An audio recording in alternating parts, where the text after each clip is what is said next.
चिड़िया और उसकी तीन छोटी बहनें। चिंकी चिड़िया जो आलसी थी, पिंकी चिड़िया जो मेहनती और चुटकी चिड़िया सबसे छोटी बारिश में भीग रही थी। आंधी ने उनका पुश्तैनी घोंसला तोड़ दिया था। रानू दीदी, मुझे डर लग रहा है। हमारा घर टूट गया, अब हम कहाँ रहेंगे? डरो मत मेरी बहनों, जब तक हम साथ हैं हर डाल हमारा घर है। सुबह होते ही हम नया घर बनाएंगे। बरगद की कोटर में हरियाली तोती मजे से अमरूद कुतर रही थी। तभी सामने से गोरी कोवी भीगते हुए अंदर आई। दोस्तों, ये रहे हमारी आज की वीडियो के प्यारे सब्सक्राइबर्स और फॉलोअर्स के नाम।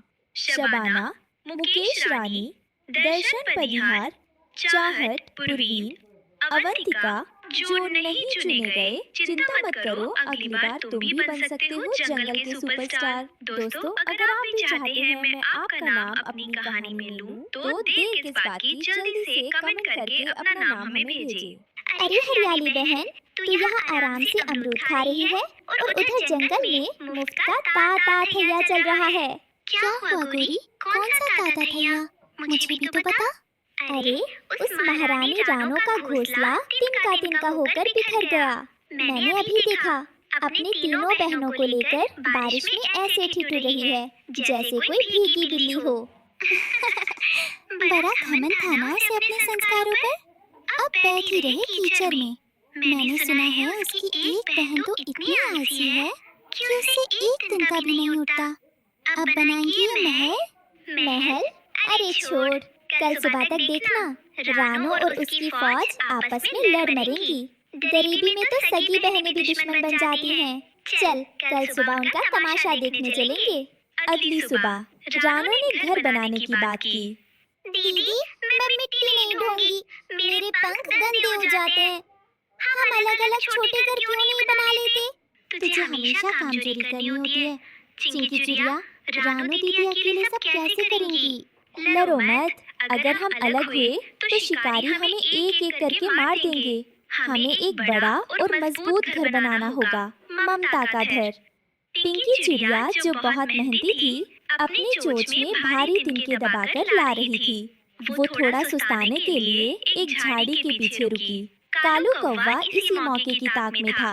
वो बिल्ली की तरह दबे पांव वहां पहुंचा और बहुत सहानुभूति का नाटक करते हुए बोला, बेचारी पिंकी, उफ, कितना पसीना बह रहा है। देखकर मेरा कलेजा मुंह को आ रहा है। कालू भैया, आप यहाँ? मैं बस थोड़ा सांस ले रही थी। मुझे जल्दी जाना है। रानो दीदी इंतजार कर रही होंगी। अरे भोली पिंकी, रानो इंतजार नहीं कर रही, वो तो आराम कर रही है। जरा उधर देख, तेरी वो आलसी बहन चिंकी मजे से बैठी है। रानो रानी बनकर सिर्फ हुक्म चला रही है, और गधे की तरह बोझा कौन ढो रहा है? सिर्फ तू। नहीं भैया, दीदी तो सबको प्यार करती है। हम सब मिलकर घर बना रहे हैं। मिलकर? आंखें खोल पगली, घर बनने के बाद उस घर की मालकिन रानो कहलाएगी, और तू वहां सिर्फ नौकरानी बनकर रहेगी। सारी उम्र उनकी सेवा करेगी। क्या तुझे यही जिंदगी चाहिए? कालू की बातें पिंकी के दिमाग में हथौड़े की तरह लगी। उसे याद आया कि उसकी कमर में कितना दर्द है। उसे रानो का चेहरा अब प्यार भरा नहीं, बल्कि हुक्म चलाने वाला लगने लगा। आप सच कह रहे हैं कालू भैया। सारा भारी काम मैं ही क्यों करूं? चिंकी तो हिला भी नहीं रही। मुझे लगा था दीदी मुझे प्यार करती है, पर वो तो मेरा फायदा उठा रही है। बिल्कुल, अभी भी वक्त है। अपनी मेहनत किसी और के लिए मत बर्बाद कर। अपना अलग और सुंदर घर बना। मैं तुझे सबसे अच्छी जगह और मदद दूंगा। वहाँ तू अपनी मर्जी की रानी होगी। हाँ, मैं अब किसी की नौकर नहीं बनूंगी। मैं अपना अलग घर बनाऊंगी। पिंकी वहां से गुस्से में उड़ गई। कालू के चेहरे पर एक कुटिल मुस्कान थी। उसने रानो की सबसे मजबूत कड़ी पिंकी को तोड़ दिया था। पिंकी चिड़िया ने काम करने से मना कर दिया और अपना अलग घर बनाने लगी। उसे देखकर चिंकी चिड़िया भी चिढ़ गई और उसने भी अपना अलग कोना पकड़ लिया। रुक जाओ बहनों, ये दीवारें मिट्टी की नहीं, प्यार की होनी चाहिए। अगर तुम दिलों में नफरत रखकर घर बनाओगी तो वो हवा के एक झोंके में गिर जाएगा। हमें ज्ञान मत दो दीदी, हम अपना देख लेंगे।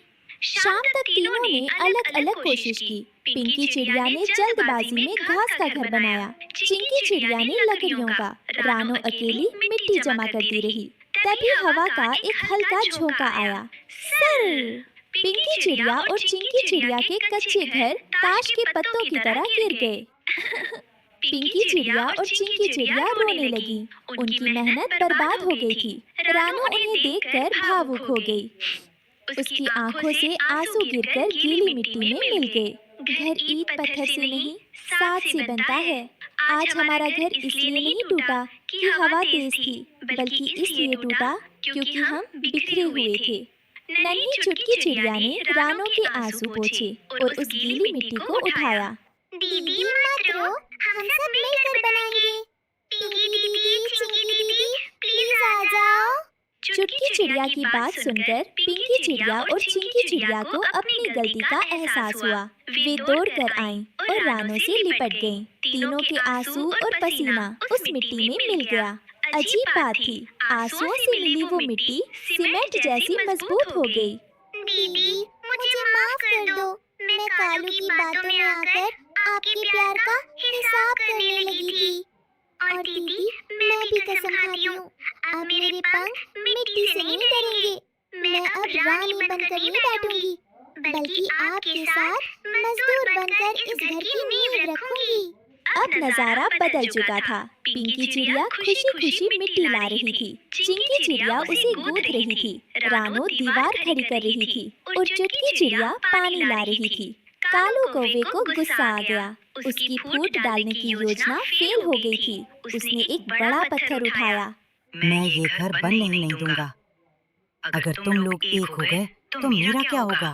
कालू ने पत्थर दे मारा। ठक! पत्थर दीवार से टकराया, लेकिन दीवार टूटी नहीं, उल्टा पत्थर के टुकड़े हो गए। ममता की दीवार लोहे से सख्त हो चुकी थी। पत्थर की आवाज सुनकर चारों बहनें बाहर आईं। इस बार वे डरी नहीं, वे चारों एक लाइन में खड़ी हो गईं, कालू के सामने एक दीवार बनकर। कालू, ये घर सिर्फ मिट्टी का नहीं, हमारे विश्वास का है। इसे तोड़ने के लिए तुम्हें पहले हमें तोड़ना होगा, जो अब नामुमकिन है। कुदरत ने भी उनकी परीक्षा ली। रात को ऐसा तूफान आया कि जंगल के बड़े बड़े पेड़ उखड़ गए। कालू का घोंसला उड़ गया, लेकिन रानो के घर के अंदर चारों बहनें एक दूसरे का हाथ थामे बैठी थी। घर हिल भी नहीं रहा था।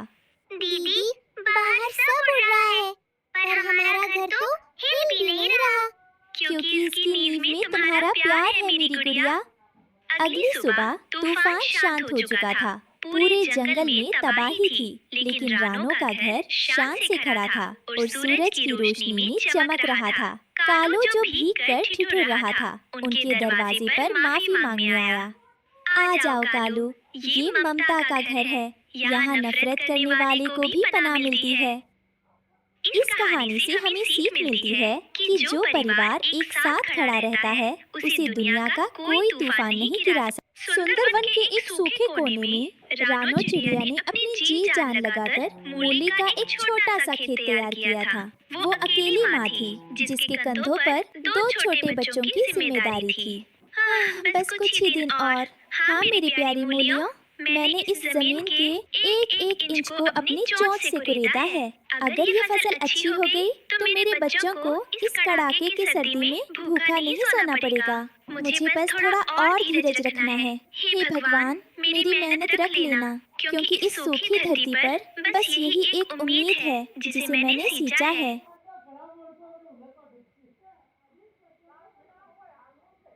शाम को जब रानो खाली हाथ घोंसले में लौटी तो उसके बच्चे गुड़िया और कुकू भूख से बिलख रहे थे। माँ, बहुत जोर की भूख लगी है, आज भी हम भूखे सोएंगे? नहीं मेरे बच्चे, रोते नहीं, बस थोड़ा धीरज रखो। नीचे खेत देखा है तुमने? वहाँ बड़ी बड़ी मूलियाँ उग रही हैं। हम सब पेट भरकर खाएंगे। तुम दोनों सो जाओ। दोपहर में गोरी कौवी अपने घोंसले से बाहर निकली। उड़ते हुए वो नदी के उस किनारे पर जा पहुंची जहां वहां एक बड़े पत्थर पर उसे अपनी सहेली हरियाली तोती बैठी मिल गई। अरे हरियाली बहन, आपने देखा उस रानो को? मुझे तो लगता है गर्मी ने उसका दिमाग खराब कर दिया है। सही कह रही हैं आप पूरी बहन। मैंने सुबह देखा उसे, बेचारी चोंच से पत्थर तोड़ रही थी। कहती है उम्मीद बो रही हूँ।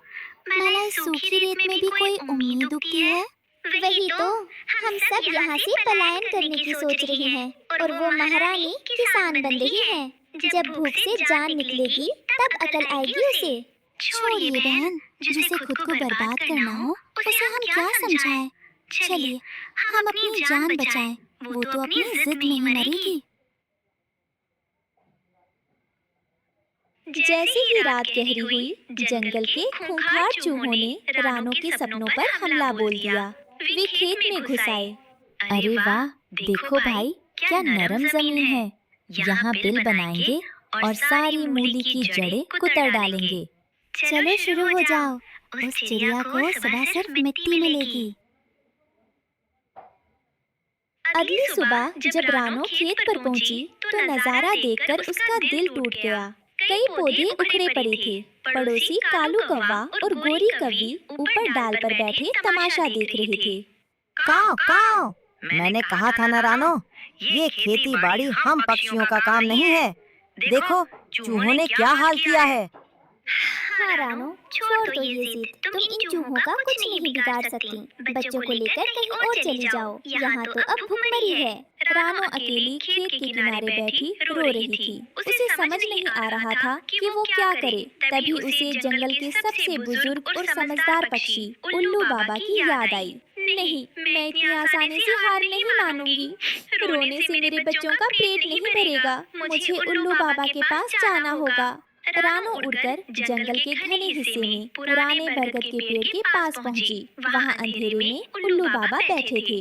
बाबा, मेरी मदद कीजिए। मैंने बहुत मेहनत से मूली उगाई थी, लेकिन चूहे उसे बर्बाद कर रहे हैं। मेरे बच्चे भूखे मर जाएंगे। मैं क्या करूं? बेटी रानो, चूहों की ताकत उनकी संख्या है और तुम्हारी चोंच छोटी है। तुम उनसे लड़ नहीं सकती। लोहे को लोहा काटता है और जहर को जहर। रानो ने हैरानी से बाबा की ओर देखा। मैं समझी नहीं बाबा, मुझे क्या करना होगा? पहाड़ी के पीछे एक काला नाग रहता है। वह कई दिनों से भूखा है और गर्मी से परेशान है। उसे ठंडक और खाना दोनों चाहिए। तुम्हारा मूली का खेत उसे ठंडक देगा और चूहे उसका खाना बनेंगे। नाग? बाबा, आप ये क्या कह रहे हैं? एक काला नाग? वो तो चूहों से भी ज्यादा खतरनाक है। वो तो मेरे पूरे परिवार के लिए जानलेवा होगा। वो मुझे और मेरे नन्हे बच्चों को खा जाएगा। क्या कोई और रास्ता नहीं है बाबा? मैं अपने बच्चों को एक और खतरे में कैसे डाल सकती हूँ? नहीं बेटी, नाग को बड़े शिकार की जरूरत है। अगर तुम उसे नहीं छेड़ोगी तो वो तुम्हारा रक्षक बनेगा। कुदरत का यही नियम है। जाओ, उसे आने दो, डरो मत। रानो डरते डरते वापस खेत पर आई। उसने देखा कि उल्लू बाबा की बात सच थी। पहाड़ी की तरफ से एक विशाल काला नाग धीरे धीरे खेत की ओर सरक रहा था। जंगल के बाकी पक्षी शोर मचाने लगे। भागो रानो, अपनी जान बचाओ, नाग आ रहा है। रानो का दिल तेजी से धड़क रहा था, लेकिन उसे बाबा की बात याद थी। वो अपनी जगह से नहीं हिली। नाग खेत में दाखिल हुआ। रानो ने अपनी आंखें बंद कर ली, लेकिन नाग सीधा मूली के घने पत्तों के बीच चला गया, जहाँ उसे चूहों की गंध आ रही थी। भागो, सांप सांप! इससे पहले कि चूहा भाग पाता, नाग ने झपट्टा मारा और उसे दबोच लिया। रानो ने अपनी आंखें खोली और ये नजारा देखा। रानो उड़कर अपने बच्चों के पास पहुंची। बच्चे नाग को देखकर डर रहे थे। माँ, वो हमें काट लेगा। चलिए यहाँ से चलते हैं। नहीं मेरे बच्चों, शांत रहो। वो हमारा दुश्मन नहीं है। वो उन चोरों को सजा देने आया है जिन्होंने हमारा खाना चुराया था। जब तक वो नीचे बैठा है, हमारा खेत सुरक्षित है। अगले कुछ दिनों तक नाग ने खेत में ही डेरा जमाए रखा। उसे मूली के पत्तों की ठंडी छांव और खाने के लिए चूहे मिल रहे थे। चूहों का नामो निशान मिट गया। जब सारे चूहे खत्म हो गए तो नाग चुपचाप वहाँ से चला गया। रानो ने राहत की सांस ली। वो उड़कर सीधा उसी पुराने बरगद के पेड़ पर उल्लू बाबा के पास पहुंची। शुक्रिया बाबा, आपने सही रास्ता दिखाया। और शुक्रिया नाग देवता, अनजाने में ही सही आपने मेरे बच्चों की जान बचा ली। शुक्रिया मेरा नहीं, अपनी हिम्मत का करो बेटी। मुसीबत में घबराना आसान है, लेकिन दिमाग से काम लेना मुश्किल। जाओ, तुम्हारे बच्चे भूख से इंतजार कर रहे हैं। अपनी मेहनत की कमाई खाओ।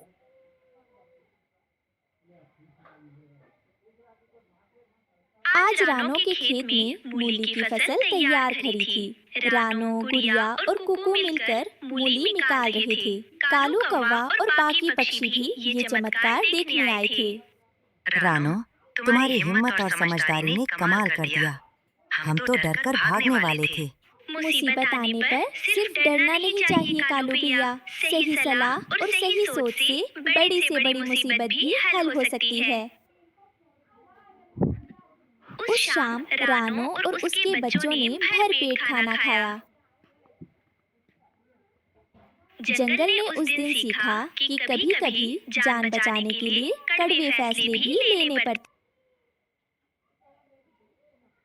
असम के घने जंगल के बीच एक सुबह कड़ाके की ठंड थी। चारों ओर घना कोहरा छाया हुआ था। रानो अपने छोटे से चाय के खेत से पत्तियां तोड़ रही थी। टुन्नो पास में एक टूटी हुई टोकरी ठीक कर रहा था। बच्चे कुकू और गुड़िया पत्तियों के बीच खेलते हुए दिख रहे हैं। टुन्नो, सुनो, मुझे लगता है कि इस साल ठंड पिछले सालों की तुलना में बहुत ज्यादा बढ़ गई है और इसी वजह से हमारे आसपास के सभी गांवों में गर्मा गर्म चाय की मांग भी अब तेजी से बढ़ेगी। इसलिए हमें इन ताजी और बेहतरीन पत्तों को आज ही तुरंत शहर पहुंचाना होगा ताकि हमें अच्छी कीमत मिल सके। हाँ रानो, पर इस खेती से जो कुछ भी मिल पाता है उससे घर चलाना बहुत मुश्किल हो गया है। बच्चों के लिए नए गरम टोपी भी खरीदने हैं। मेरे प्यारे टुन्नू, तुम बिल्कुल चिंता मत करो। मैं रात भर इस बारे में सोच रही थी और मैंने एक बहुत अच्छा उपाय सोचा है जिससे हम अपनी आय बढ़ा सकते हैं और बच्चों की हर जरूरत पूरी कर सकते हैं। बस तुम मेरा साथ देना। रानो ने उस पेड़ की जड़ में एक छोटा साफ सुथरा चाय का स्टॉल लगाया है। स्टॉल पर गर्मा गर्म चाय के प्याले रखे हैं। बिंदिया चिड़िया ग्राहकों को चाय बांटने में मदद कर रही है। वाह रानो, आपकी अदरक वाली चाय की खुशबू तो पूरे जंगल में फैल गई है। उल्लू बाबा को ये बहुत पसंद आई है। धन्यवाद बिंदिया, मैं सुबह से ही बहुत उत्साहित और खुश हूँ। बस अगर हम थोड़ी और मेहनत कर लें और ये स्टॉल चल जाए तो हमारे बच्चों की छोटी छोटी जरूरतें और उनके भविष्य के सपने पूरे हो जाएंगे। मुझे और कुछ नहीं चाहिए। एक और प्याला रानो जी। आपकी चाय इस ठंड में अमृत जैसी है। जरूर जरूर। एक सूखे पेड़ की डाल पर स्टॉल से थोड़ी दूर कालू कौवा और उसकी पत्नी गोरी कौवी अपनी दुखी हुई नजरों से रानो के स्टॉल को देख रहे हैं। कालू के चेहरे पर लालच और ईर्ष्या साफ दिख रही है। देखो कालू, ये रानो कितनी तरक्की कर रही है। उसका स्टॉल तो हमारे खाने के ठेले से ज्यादा चल रहा है। मुझे उसकी ये सफलता बिल्कुल पसंद नहीं। वो गरीब चिड़िया इतना पैसा नहीं कमा सकती। इस स्टॉल पर मेरा हक होना चाहिए। पर आप करेंगे क्या कालू? मैं अब एक चाल चलूंगा। अब उस चील को बुलाने का समय आ गया है। रात का समय। रानो बच्चों को नए गरम टोपी पहना रही थी। बच्चे खुशी से चहक रहे थे। टुन्नू मुस्कुरा रहा था।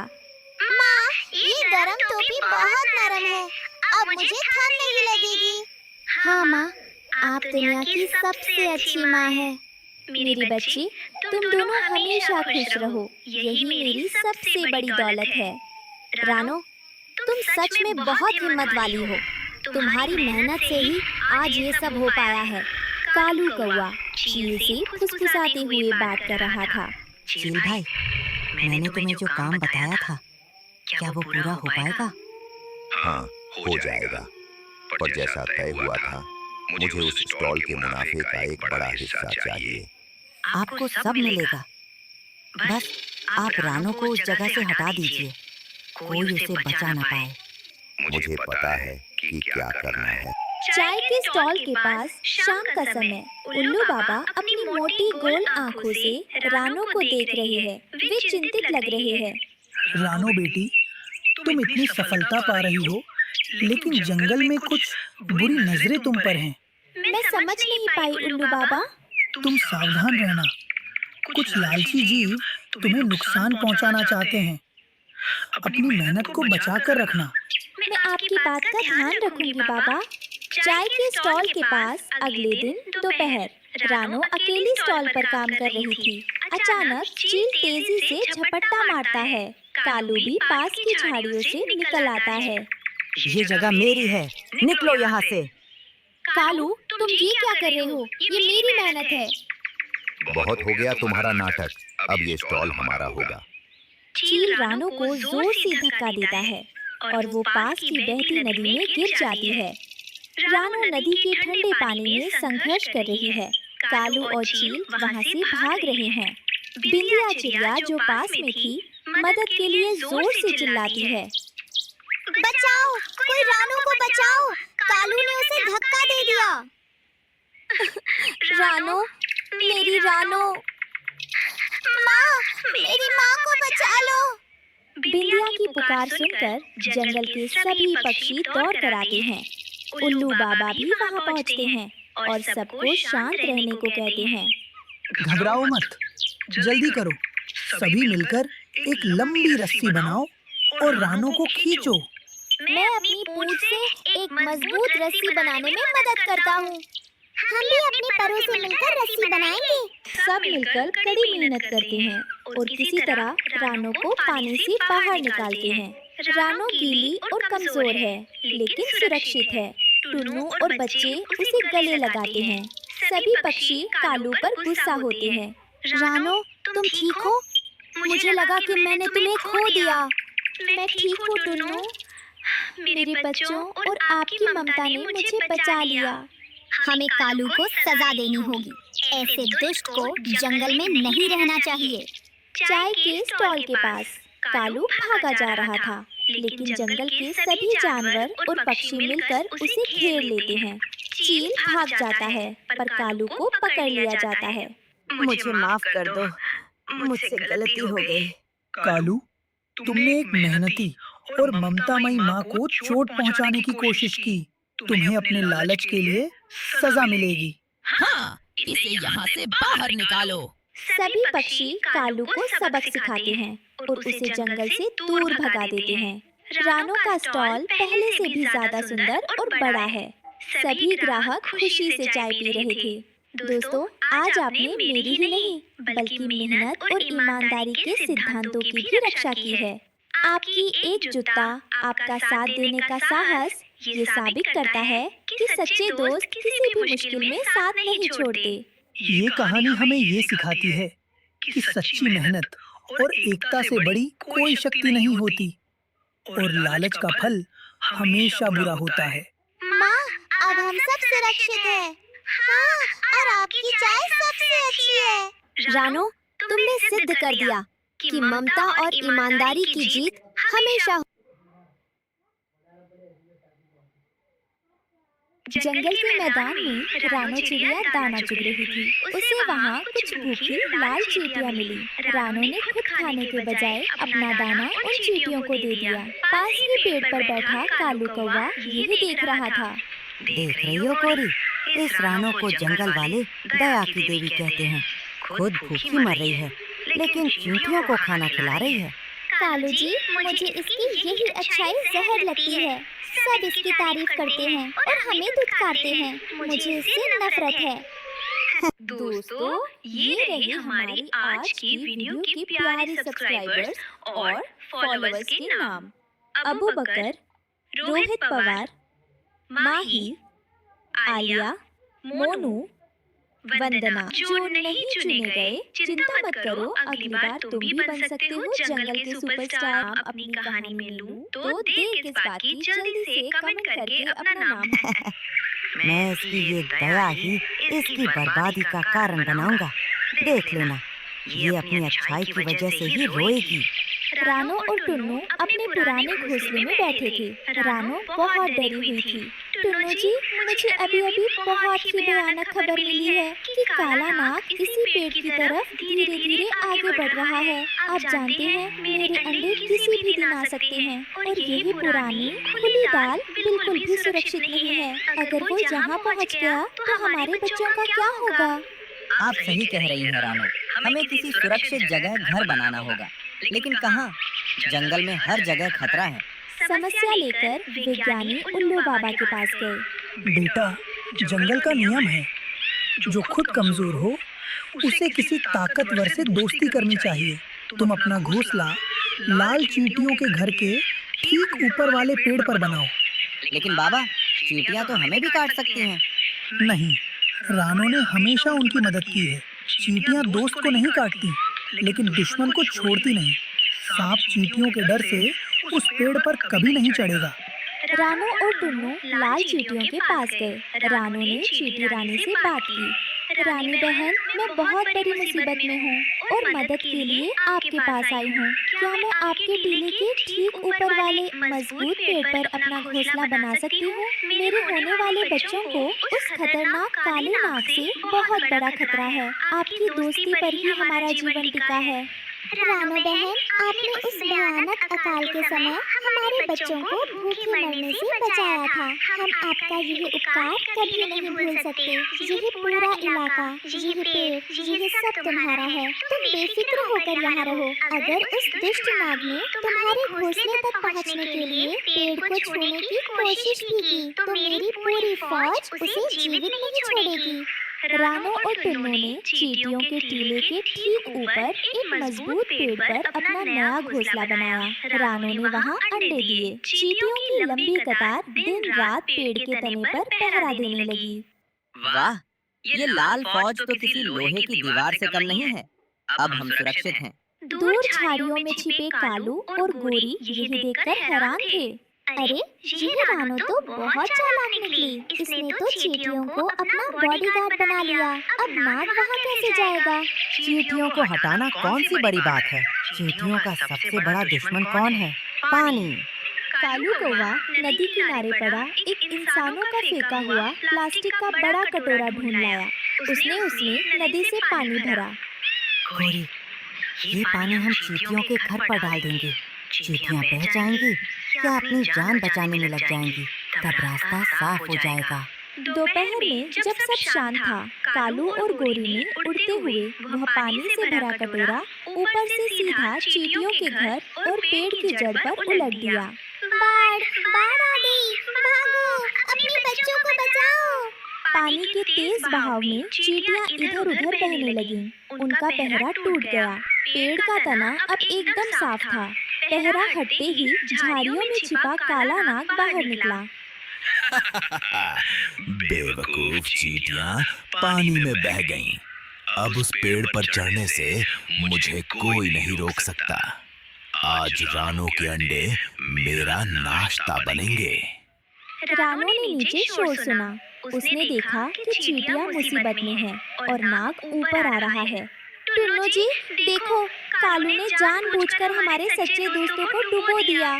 काला नाग तेजी से ऊपर आ रहा है और अब हमारे बच्चों को खतरा है। आप तुरंत बिना समय गवाए उड़कर मोर दादा को बुलाइए। मैं तब तक अपनी पूरी हिम्मत से उस नाग को रोकने की कोशिश करती हूँ। मैं अभी गया, आप हिम्मत मत हारना। नाग घोंसले तक पहुँच गया। रानो अपने अंडों के सामने खड़ी हो गई। रानो, हट जा। तेरी चींटी सेना अब तुझे नहीं बचा सकती। मेरी सेना अभी हारी नहीं है दुष्ट, और तुम ये बात कान खोल कर सुन लो। जब तक मेरे छोटे से शरीर में भी सांस है और मेरे परों में ताकत है, तुम मेरे बच्चों को छू भी नहीं सकते। मैं तुम्हारी राह में खड़ी हूँ। नाग ने रानो पर हमला किया। रानो ने उसे चोट मारी, लेकिन वह बुरी तरह घायल होकर गिर गई। उधर दूसरी तरफ टुन्नू जान की बाजी लगाकर उड़ते हुए पहाड़ी पर रंगीला मोर के पास पहुंचा। उसकी सांस बुरी तरह फूल रही थी और आंखों में आंसू थे। मोर भैया, अनर्थ हो गया। कालू ने धोखा दिया है। काला नाग रानो और अंडों को खाने वाला है। रानो अकेली है, वह मारी जाएगी। कृपया मेरी मदद कीजिए। क्या उस दुष्ट नाग की इतनी हिम्मत? घबराइए मत टुन्नू जी, आज उस पापी का अंत निश्चित है। चलिए। तभी आसमान से टेहू की आवाज आई। रंगीला मोर आ गया, लेकिन इस बार मोर अकेला नहीं था। जो चींटियां पानी से बच गई थी, वे गुस्से में पेड़ पर चढ़ चुकी थी। तूने एक माँ और उसके मासूम दोस्तों को सताया है। मोर ने नाग को ऊपर से नीचे पटका। नीचे जमीन पर हजारों गुस्से से भरी लाल चींटियां इंतजार कर रही थी। चींटियों ने नाग को चारों तरफ से घेर लिया और काटने लगी। भागो गोरी, ये चींटियां तो नाग को भी खा जाएंगी। देखा टुन्नू जी, आज हमने ये सच्चाई देख ली कि सच्ची दोस्ती जो निस्वार्थ भाव से की